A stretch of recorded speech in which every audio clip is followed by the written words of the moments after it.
This is Max with Thorson Customs.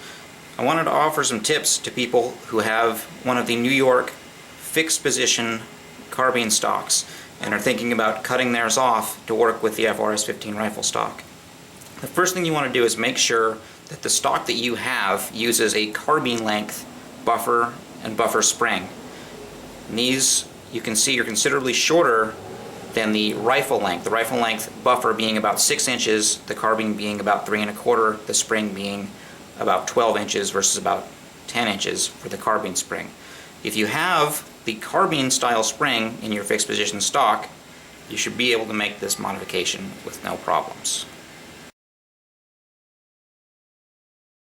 The first thing you need to do is remove whatever style of pin keeps your stock in position to make it New York compliant.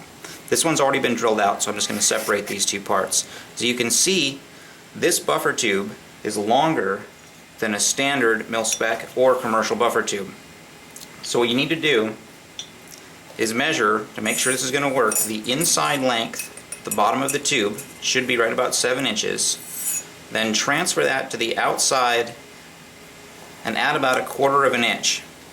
This is to make sure that you've got a little bit of a floor left on the bottom, so that when you saw the thing off, there's still something for the buffer spring to rest against.